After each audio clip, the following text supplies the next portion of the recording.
तुम्हारे पास परिवार नहीं है और तुम्हारी माता जी जब और तुम हिंदू भी नहीं है।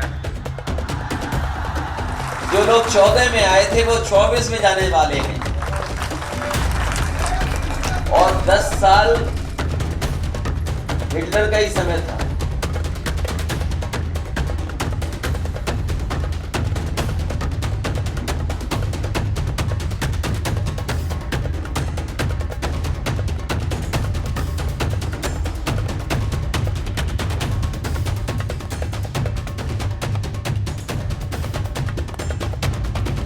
नमस्कार, आप देख रहे हैं एबीसी न्यूज और मैं हूं आपके साथ उमेश गोस्वामी। देश में लोकसभा का चुनाव है और सियासी दलों के बीच बढ़ रहा तनाव है। वो भी इस कदर है कि बदजुबानी और व्यक्तिगत टिप्पणियों का दौर शुरू हो चुका है।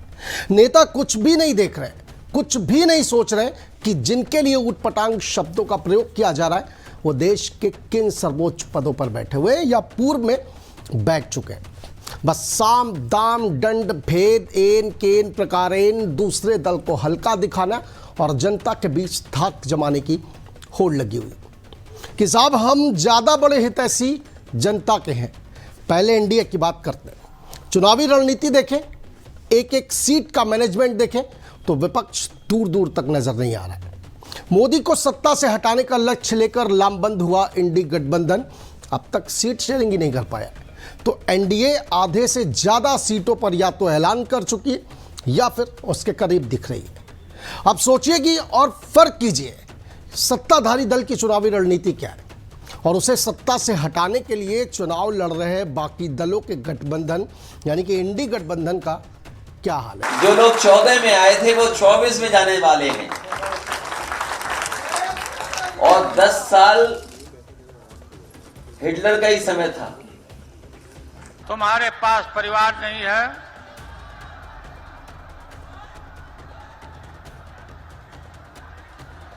और तुम्हारी माता जी जब और तुम हिंदू भी नहीं है। लेकिन सवाल वही है ना कि जब मीडिया हकीकत दिखाती है तो इंडी गठबंधन के नेता वापस उसी पर सवाल उठाने लगते हैं। अरे साहब, तैयारी आप नहीं कर रहे हो, सीटों का बंटवारा आपके खेमे में नहीं हो पा रहा है, ऊटपटांग बयान आपके दलों के नेता दे रहे हैं, हम सच दिखा रहे हैं साहब, तो आप सवाल उठाने लगते हैं। बहरहाल अब देखिए कि पीएम मोदी कितना सटीक दांव खेल रहे हैं। वो पहले ही बोल चुके हैं कि तीसरे कार्यकाल में बहुत बड़े बड़े फैसले लिए जाएंगे, यानी कि 370 और राम मंदिर से भी बड़ा कुछ होने वाला है देश में। अब उनकी माया वो ही जाने, लेकिन मोदी ये भी जानते हैं कि बड़े फैसलों को साकार करने में नंबर गेम, जी हाँ, नंबर गेम कितना महत्वपूर्ण है। और यही वजह कि 400 पार का नारा दिया गया है ताकि लोकसभा और राज्यसभा दोनों जगह नंबर गेम मजबूत हो सके और कोई भी बड़ा फैसला, कोई भी बिल आसानी से पास करा लिया जाए। और मिशन को पूरा करने के लिए विरोधियों को भी गले लगाने से नरेंद्र मोदी नहीं चूक रहे। अब उड़ीसा में देखिए, सरकार बीजेडी की है और अपोजिशन में बीजेपी है। 23 सीटों के साथ 2019 लोकसभा चुनाव की बात करें, बीजेपी को 8 सीटें मिली थी उड़ीसा में, बीजेडी ने 12 सीटें जीती थी। लेकिन उसके बावजूद मोदी का मैजिक कहिए या सन 2000 से उड़ीसा की सत्ता पर काबिज नवीन पटनायक की चिंता।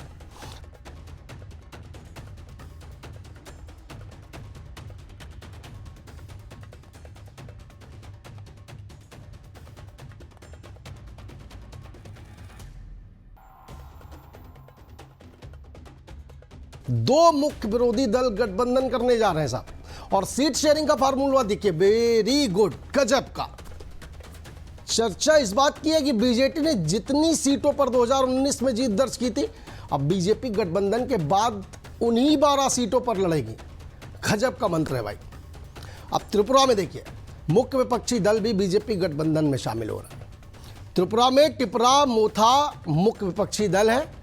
विधानसभा में टिपरा मोथा के नेता इस्तीफा देकर बीजेपी सरकार में मंत्री बन गए। त्रिपुरा में 60 सीटों में 13 विधायक टिपरा मोथा के जो अब बीजेपी में शामिल हो गए। त्रिपुरा में 2 लोकसभा की सीटें और दोनों बीजेपी ने जीती थी, लेकिन एक सीट पर टिपरा मोथा का ज़्यादा प्रभाव है और अब वो भी साथ आ गई, यानी कि फिर से दोनों सीटें लगभग पक्की हो गई हैं।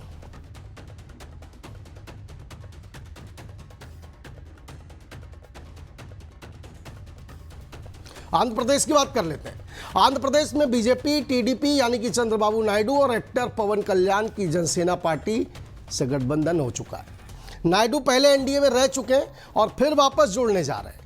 2019 में 25 सीटों में जगनमोहन रेड्डी की पार्टी को 22 सीटें मिली थी, लेकिन इस बार विरोधियों को साथ लेकर बीजेपी मिशन को पूरा करने में जुट गई है और जिन राज्यों में नए गठबंधन हुए या होने वाले हैं वहां का कैलकुलेशन समझिए, गजब सोच है, दिमाग पंचर कर देने वाला विरोधियों का।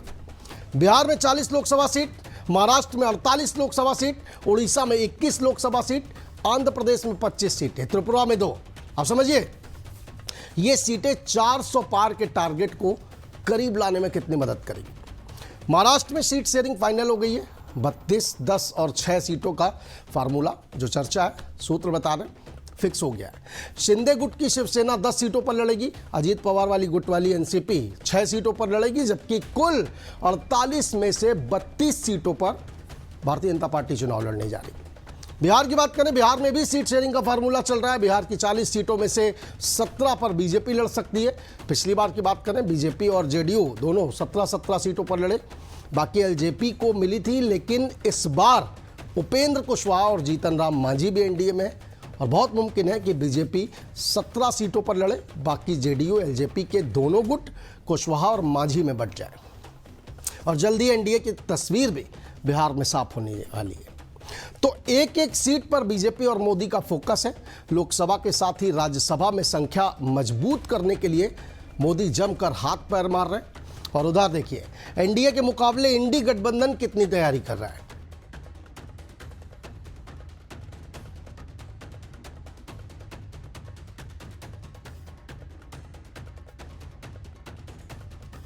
अभी तक कई प्रदेशों में इंडी गठबंधन में सीट शेयरिंग का फार्मूला ही नहीं तय हो पाया है। राहुल गांधी ने राजस्थान में अपने घोषणा पत्र में शामिल कई बड़े ऐलान किए। किसानों के लिए एमएसपी कानून समेत जातिगत जनगणना का जो वादा है उसको दोहराया। युवाओं को साधने के लिए युवा वोट बैंक को टारगेट किया। सबसे बड़ा दांव खेला है राहुल गांधी ने। राहुल गांधी ने कहा कि कांग्रेस के मैनिफेस्टो में युवाओं के लिए 5 बड़ी योजनाएं शामिल की जाएंगी। पहला, सरकार आने पर युवाओं को नौकरी का भरोसा। केंद्र सरकार की 30 लाख वैकेंसी को भरा जाएगा। दूसरा देखिए, राइट टू अप्रेंटिसशिप का कानून बनाएंगे, यानी कि डिप्लोमा डिग्री होल्डर को 1 साल अप्रेंटिसशिप की गारंटी दी जाएगी और अप्रेंटिस करने वालों को 1 लाख रुपए सालाना दिया जाएगा। तीसरा वादा किया कि नया कानून लाकर पेपर लीक पर रोक लगा देंगे। चौथा, गिग इकोनॉमी में सामाजिक सुरक्षा का भी वादा किया। और 5वां वादा युवा रोशनी को लेकर किया, यानी युवाओं के लिए 5000 करोड़ का कोष बनाया जाएगा युवा रोशनी के माध्यम से। अब देखिए, केंद्र सरकार में मौजूदा समय में लगभग 40 लाख पोस्ट हैं, जिसमें 30 लाख कर्मचारी हैं, लगभग 9,64,000 पोस्ट खाली हैं। अब समझिए कि आज़ादी से अब तक 40 लाख पोस्ट सरकारी नौकरियों में जनरेट हुई हैं और कांग्रेस का वादा है कि वो सरकार आने पर 30 लाख नौकरियां जनरेट कर देगी। अब ये अपने आप में इनप्रैक्टिकल लग रहा है, क्योंकि अगर जब देश आज़ाद हुआ उसके बाद से अब तक 40 लाख पद हो पाए, तो साहब कैसे आप 30 लाख इतनी जल्दी जनरेट कर देंगे? कब करेंगे, कैसे करेंगे, क्या योजना है, इसके बारे में कुछ भी नहीं बताया। दूसरा बात करते हैं। दूसरा, कांग्रेस ने ये नहीं बताया कि वो कितने समय में 30 लाख नौकरियां जनरेट करेगी, कब तक देगी, ये नहीं बताया गया। मौजूदा वक्त की बात करें, 30 लाख सरकारी कर्मचारियों का वेतन भत्ता खर्च लगभग 2.5 लाख करोड़ रुपए है। अब अगर 30 लाख नौकरियां और जनरेट हो जाती हैं तो जोड़िए, सालाना कुल खर्च पहुंच जाएगा 5 लाख करोड़। तो पहला वादा तो प्रैक्टिकल लग ही नहीं रहा है।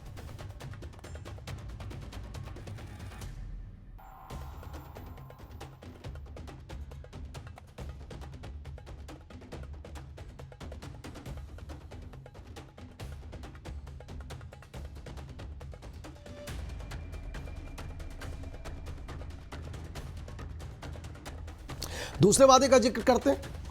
25 साल उम्र के ग्रेजुएट डिप्लोमा और डिग्री होल्डर को सालाना 1 लाख देंगे अप्रेंटिस के नाम पर। अब देखिए साहब कि हर साल लगभग 1 करोड़ ग्रेजुएट डिप्लोमा और डिग्री होल्डर निकलते हैं, यानी कुल खर्च 1 लाख करोड़ रुपए का सालाना ये बढ़ जाएगा। तीसरा वादा, जिला स्तर पर युवाओं को स्टार्टअप फंड देंगे, उन्हें उद्यमी बनाया जाएगा। कांग्रेस खुद कह रही है कि इस पर 5,000 करोड़ का खर्च आएगा। इसके अलावा एमएसपी कानून की गारंटी राहुल गांधी दे चुके हैं। एमएसपी पर एक अनुमान के मुताबिक कुल खर्च 17 लाख करोड़ रुपए का साल में आएगा। तो कुल वादे पूरे करने में 20 लाख करोड़ से ज्यादा, तकरीबन 22 लाख करोड़ का खर्च आ रहा है। और देश का बजट क्या है? लगभग 47 लाख करोड़ रुपए, यानी देश का लगभग 45% हिस्सा सिर्फ इन 5 वादों पर आप निकाल देंगे तो बाकी विकास कहां से होगा साहब? तो एनडीए और इंडी गठबंधन के बीच क्या कुछ सियासत में चल रहा है, इसकी पल पल की अपडेट एबीसी न्यूज आप तक पहुंचाता रहेगा। फिलहाल इतना ही, देखते रहिए एबीसी न्यूज। तुम्हारे पास परिवार नहीं है और तुम्हारी माता जी जब, और तुम हिंदू भी नहीं है। जो लोग 14 में आए थे वो 24 में जाने वाले हैं और 10 साल हिटलर का ही समय था।